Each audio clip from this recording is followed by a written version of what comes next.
तो previous class में हमने आइडेंटिटी रिलेशन और रिफ्लेक्सिव रिलेशन के बारे में जाना और कितने आइडेंटिटी और रिफ्लेक्सिव रिलेशन बनते हैं उसके बारे में हम सारी चीजें कंप्लीट कर चुके हैं। ठीक है, अब हम चलते हैं अपने तीसरे टाइप के रिलेशन पे जिसका नाम है symmetric relation.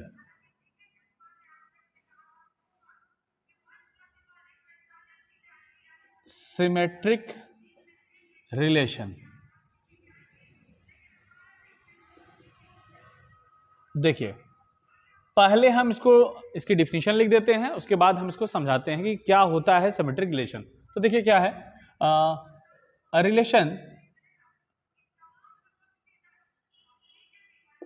relation defined from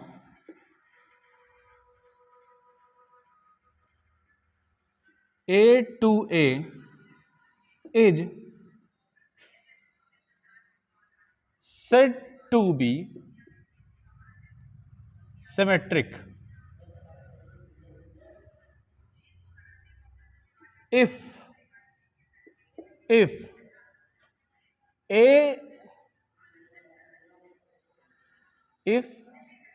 are B, if A are B, then B are A। ध्यान से एकदम सुनिएगा, एक रिलेशन जो है वो सिमेट्रिक तब कहलाता है जब A आर बी हो तो B आर ए होना चाहिए। मतलब यह है कि अगर A एलिमेंट B से रिलेट है तो B वाला एलिमेंट A से रिलेट होना चाहिए।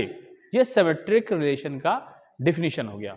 ठीक है, अब इसको हम एग्जांपल के थ्रू समझाने की कोशिश करते हैं। जो भी चीज है आप डिफिनीशन देख ही लिए हैं कि डिफिनीशन में कहा जा रहा है कि एक रिलेशन तभी सिमेट्रिक होगा जब A B के साथ रिलेट हो रहा है तो B A के साथ रिलेट होना चाहिए। ये नेसेसरी है कि अगर A जो है B के साथ रिलेशन बना रहा है, उसके साथ रिलेट हो रहा है, तो B भी A के साथ रिलेट होना चाहिए। तो चलिए एग्जांपल लेते हैं कुछ। जैसे सपोज करिए, पहला एग्जांपल हम ले रहे हैं, ये एक सेट है, एक सेट ये है। ठीक है, मान लीजिए 1 2 3 4, 1 2 3 4, इनके बीच में एक आर रिलेशन डिफाइंड हो रहा है। मान लीजिए कि 1 जो है 2 के साथ रिलेट कर रहा है और 2 1 के साथ रिलेट कर रहा है। अब हमको ये समझना है कि क्या ये जो रिलेशन दिया गया है क्या ये सिमेट्रिक रिलेशन है। तो उसके लिए हमने क्या कहा, सिमेट्रिक रिलेशन तब होगा कि अगर ए बी के साथ रिलेट हो तो बी ए के साथ रिलेट होना चाहिए। तो हम ये दो सेट ले लिए हैं, आप ये ए है ये भी ए है, क्योंकि भाई जो मेरा रिलेशन डिफाइंड हो रहा है वो ए टू ए है, तो ए ये हो गया ए ये हो गया। ठीक है, तो 1 जो है देख रहे होंगे 2 के साथ रिलेट कर रहा है, तो देख रहे हैं कि 2 भी जो है 1 के साथ रिलेट कर रहा है। 1 2 के साथ किया, 2 किसके साथ किया, 1 के साथ। अगर हम इसको रोस्टर फॉर्म में लिखे तो हम ऐसे लिखते हैं 1 2 2 1। अब ये बात तो समझ में आ गई होगी कि 1 2 अगर रिलेशन में है तो उसके करस्पॉन्डिंग 2a भी जो है उस रिलेशन में इंक्लूड है। तो इसका मतलब यह हुआ कि ये जो हम रिलेशन दिए हैं ये किस प्रकार का रिलेशन हो रहा है, सिमेट्रिक रिलेशन हो रहा है। ठीक, और कुछ एग्जांपल ले लेते हैं। जैसे मान लीजिए एक सेट ये हो गया, एक सेट ये हो गया 1 2 3 4, 1 2 3 4, यहां हो गया। दोनों के बीच में एक आर रिलेशन डिफाइंड हुआ है, 1 1 के साथ हो गया, नहीं 1 1 के साथ मत दीजिए, 1 मान लीजिए 2 के साथ हो गया, 2 मान लीजिए 1 के साथ हो गया, 3 मान लीजिए 4 के साथ हो गया, 4 मान लीजिए 3 के साथ हो गया। ये रिलेशन आपको दे दिए हैं। अब हम क्या करेंगे, इसी को रोस्टर फॉर्म में कन्वर्ट करें अगर, तो हम क्या लिखेंगे भाई 1 2 2 1 3 4 और 4 3। अब इस रिलेशन को अगर आप ध्यान से देखिए तो अगर 1 2 है तो 2 1 इसके करस्पॉन्डिंग है, 3 4 है तो 4 3 भी है। तो हम वही तो कहा गया है कि अगर ए बी के साथ रिलेट है तो बी ए के साथ रिलेट होना चाहिए। तो 1 जो है 2 के साथ रिलेट कर रहा है तो 2 जो है 1 के साथ भी रिलेट कर रहा है। इसी तरीके से 3 4 के साथ रिलेट कर रहा है तो 4 3 के साथ भी कर रहा है। तो इस तरीके से हम कह सकते हैं कि ये जो रिलेशन है ये भी आपका कैसा रिलेशन है, सिमेट्रिक हो जाएगा। यहां तक कोई दिक्कत? ठीक, अब चलते हैं आगे। और कौन सा रिलेशन हो सकता है? जैसे एग्जाम्पल के तौर पे मान लीजिए, इसको हम इरेज कर दे रहे हैं।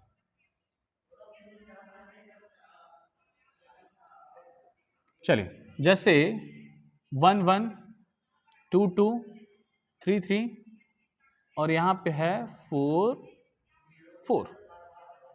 अब हमको ये बताना है कि ये जो रिलेशन बनाया गया है, क्या ये रिलेशन आपका सिमेट्रिक है या नहीं, हमको ये चीज समझना है।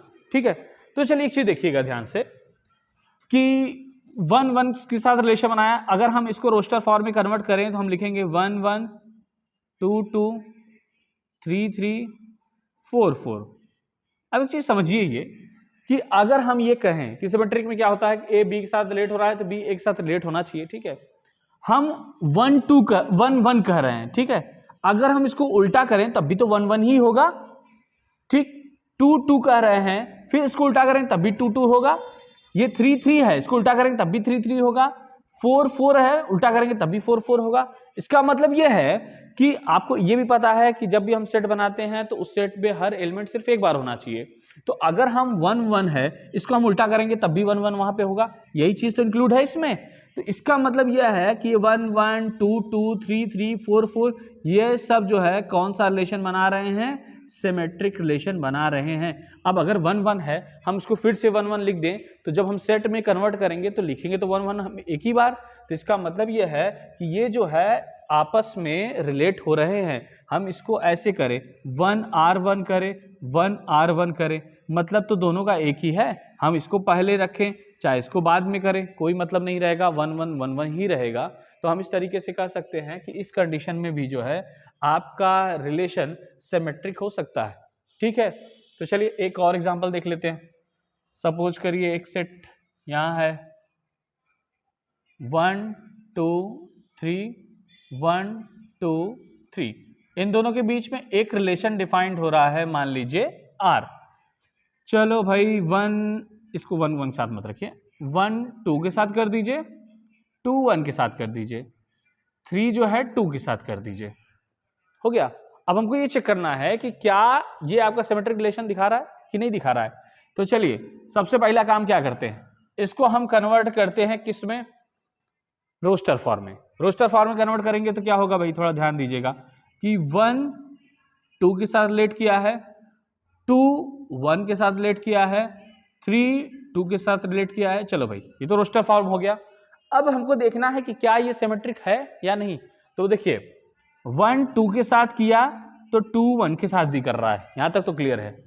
3 2 के साथ किया, इसके बाद और कोई आगे आपका रिलेशन नहीं बन रहा है, तो 3 2 के साथ बन रहा है। तो क्या 2 जो है वो 3 के साथ बना रहा है?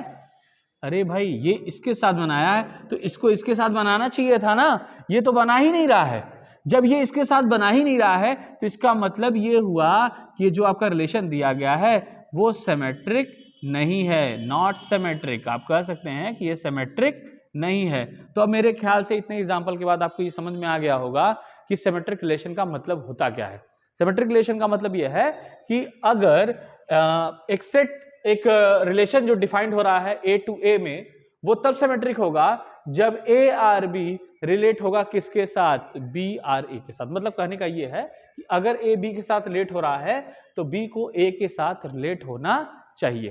तो ये हो गया आपका सिमेट्रिक का डिफिनीशन और सिमेट्रिक के एग्जाम्पल। ठीक है, इसके बाद जैसे हम लोग इसके पहले पढ़े थे कि आइडेंटिटी रिलेशन, ठीक है, और उसके बाद रिफ्लेक्सिव रिलेशन, उसके हमने डिफिनीशन को देखा था। फिर किसी भी सेट के कितने आइडेंटिटी रिलेशन बन सकते हैं या कितने रिफ्लेक्सिव रिलेशन बन सकते हैं, इन सब के बारे में हमने जाना था। तो आज हम ये सीखते हैं कि किसी भी सेट के कितने रिफ्लेक्सिव रिलेशन कितने सिमेट्रिक रिलेशन बन सकते हैं, हम इसके बारे में जानेंगे। तो ये सारी चीजें मेरे ख्याल से अब आपको समझ में आ गई होंगी। ठीक है, तो हम अपने अगले टॉपिक पे चलते हैं जिसमें हम ये सीखेंगे कि हम किस तरीके से किसी भी सेट का सिमेट्रिक रिलेशन निकाल सकते हैं, कि किसी भी सेट के पास कितने सिमेट्रिक रिलेशन होंगे और उस सिमेट्रिक रिलेशन को हम बनाने की भी कोशिश करेंगे। ठीक है, तो चलिए देखते हैं आगे।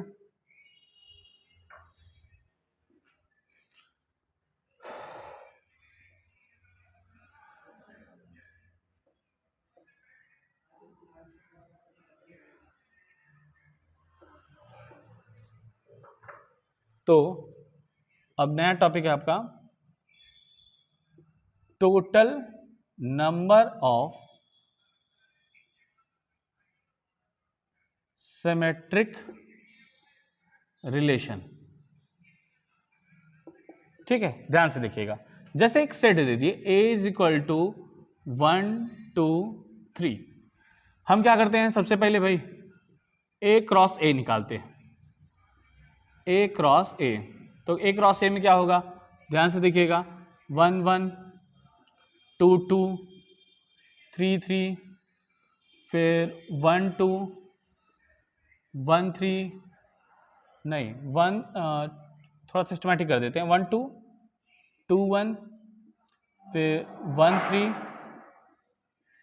3 1, उसके बाद 2 3 3 2। चलिए भाई, ये सारे लगभग 3 3 से 9, 1 2 3 4 5 6 7 8 9, टोटल 9 बन गए भाई। तो ये आपका कार्टेशियन प्रोडक्ट हो गया क्लियर, A क्रॉस A निकल गया। अब हमको ये करना है कि इस कार्टेशियन प्रोडक्ट से कितने टोटल सिमेट्रिक रिलेशन बन सकते हैं, वो हमको समझना है। एक चीज ये पता है आपको कि सिमेट्रिक रिलेशन तभी बनेगा जब A B के साथ रिलेट कर रहा है तो B A के साथ रिलेट करना होगा। और एक चीज ये भी है कि ये जो आपका 1 1 है, ये 2 2 है, ये 3 3 है, ये भी सिमेट्रिक रिलेशन बना सकते हैं। ये आपको एक एग्जाम्पल देके हम बता चुके हैं। ठीक है, तो चलिए हम सिमेट्रिक रिलेशन बनाते हैं। सिमेट्रिक रिलेशन, मेरा मेन टारगेट है total number of symmetric relation निकालना, कि कितने total number of symmetric relation बनेंगे। ठीक है, तो चलिए अब सोचिए कि अगर हम कोई सिमेट्रिक रिलेशन बना रहे हैं, ठीक, कोई सिमेट्रिक रिलेशन हम बनाने जा रहे हैं, ठीक है, उस सिमेट्रिक रिलेशन में ये 1 1 आएगा तब भी सिमेट्रिक रिलेशन बनेगा, नहीं भी आएगा तो कोई बात ही नहीं है। ठीक है, तो इसका मतलब यह है कि इस सिमेट्रिक रिलेशन का जो सेट बनेगा, उस सेट में इस 1 1 की दो कंडीशन है, या तो ये आएगा या तो नहीं आएगा। आएगा तो सिमेट्रिक बनाएगा, ठीक है, अगर नहीं आएगा तो कोई बात ही नहीं, उसको छोड़ ही दीजिए। तो चलिए, इसका मतलब यह है कि इसकी टोटल कितनी कंडीशन बन रही हैं, दो कंडीशन हो गई। ठीक, उसी तरीके से इसकी भी अगर बात करें तो भाई अगर ये भी आया तो बनेगा सिमेट्रिक, नहीं आया तो कोई बात ही नहीं। इसका मतलब उसकी भी कितनी कंडीशन बन गई, 2 बन गई। इसी तरीके से 3 3 की बात करें तो इसकी भी दो कंडीशन है कि भाई ये आएगा बनेगा, नहीं आएगा तो कोई बात ही नहीं है, तो इसकी भी दो कंडीशन हो गई। ये हम लोग परम्यूटेशन कॉम्बिनेशन का फॉर्मूला लगा रहे हैं। ठीक है, इसके पहले भी हम लोग बता चुके हैं। तो 2 × 2 × 3, भाई इन तीनों के लिए तो काम खत्म हो गया। अब एक चीज का ध्यान देना है कि आगे सिमेट्रिक के लिए ये अकेले ये अकेले ये अकेले आ सकता है, लेकिन आगे जो बचे हुए आपके एलिमेंट्स है ये अब अकेले नहीं आएंगे। ये जब आएंगे तो अपना जोड़ा लेके आएंगे, क्योंकि पता है कि ए आर बी जब ए आर बी है तो बी आर ए होना चाहिए, ये नेसेसरी है। तो अगर 1 2 हम ले रहे हैं तो उसके साथ साथ हमको पूरा पेयर 2 1 भी लेना होगा। तो अब हम इस पूरे पेयर की बात करेंगे, इस पूरे पेयर की बात करेंगे और इस पूरे पेयर की बात करेंगे। तो जब ये सिमेट्रिक रिलेशन में आएंगे तो ये अकेले नहीं आएगा, ये पूरा अपना जोड़ा लेके आएगा। ठीक है, तो अब इन जोड़ों के लिए कितनी कंडीशन है, दो कंडीशन है। अगर आएंगे तो सिमेट्रिक बन जाएगा, नहीं आएंगे तो कोई बात ही नहीं है। सेम वही कंडीशन इसके लिए है कि ये भाई आ भी सकता है, नहीं भी आ सकता है। चलो भाई, इसकी भी दो कंडीशन हो गई। इसके लिए भी वही कंडीशन, आएगा तो बनेगा, नहीं आएगा तो बात ही नहीं है। तो आपका ये हो गया टोटल, सारे एलिमेंट्स क्लियर हो गए, सबकी हम टोटल कंडीशंस लिख चुके हैं। अब इसको अगर हम सॉल्व करें तो ये आपको कितना मिलेगा, 1 2 3 4 5 6, मतलब इसका आंसर आ जाएगा 2 पावर 6 मतलब 64। तो हम ये कह सकते हैं कि अगर किसी सेट में 3 रिलेशन है, 3 एलिमेंट्स हैं, तो total number of symmetric relation कितने बनेंगे, 64। तो इस तरीके से हम क्या कर सकते हैं कि अगर कोई सेट दिया है तो उसके हम total number of symmetric relation निकाल सकते हैं। तो ये तो मान लीजिए आपको हम एक एग्जांपल दे दिए कि कैसे एग्जांपल के थ्रू आप total number of symmetric relation निकाल सकते हैं। लेकिन जब एग्जाम में आएगा तो इतना बड़ा आपको फॉर्मेट नहीं अपनाना है।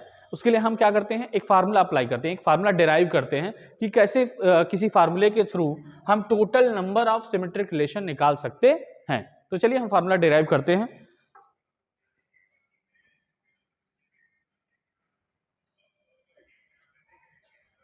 चलिए हम मान लेते हैं, let number of element of set ए, मान लेना कोई एक सेट है जिसपे टोटल कितने एलिमेंट है, n एलिमेंट है। ठीक है, अच्छा अब ये चीज तो पता होगा आपको कि अगर इनका हम कार्टेशियन प्रोडक्ट करें तो कार्टेशियन प्रोडक्ट करने पर जो नंबर ऑफ एलिमेंट की संख्या होती है वो दोनों सेट्स के नंबर ऑफ एलिमेंट्स के प्रोडक्ट के इक्वल होती है।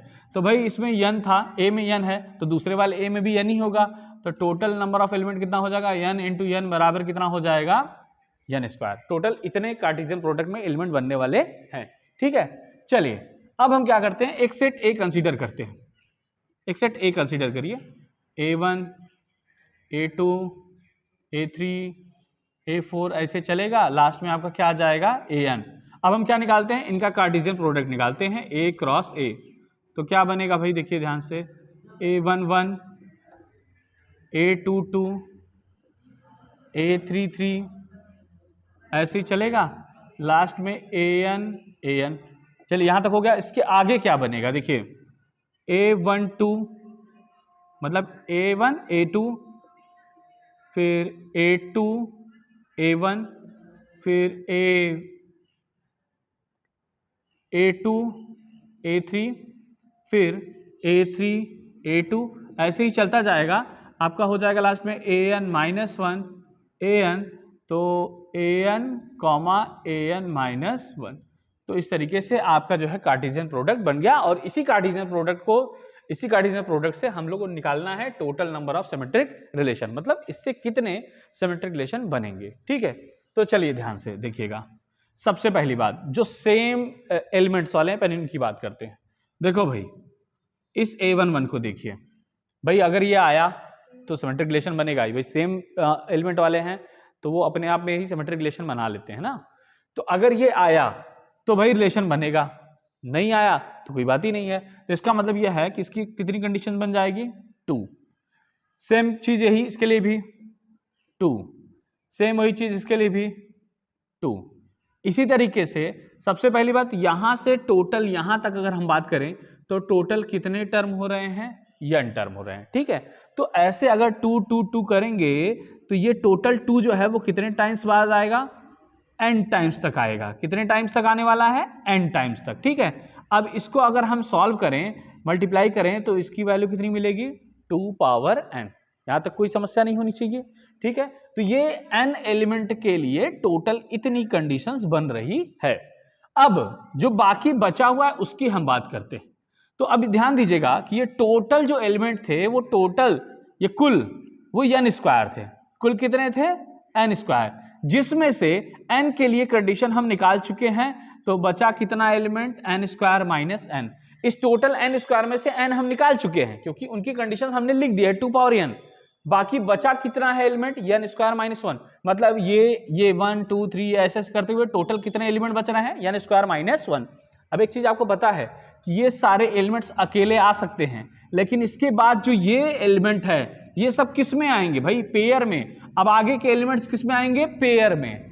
तो अब हमको ये सोचना है कि ये टोटल जो एलिमेंट बचा है इसमें टोटल कितना पेयर बनेगा, क्योंकि हर पेयर के लिए आपको पता है 2 कंडीशन है, अगर आया तो रिलेशन बनेगा, नहीं आया तो रिलेशन नहीं बनेगा, सीधी सी बात है।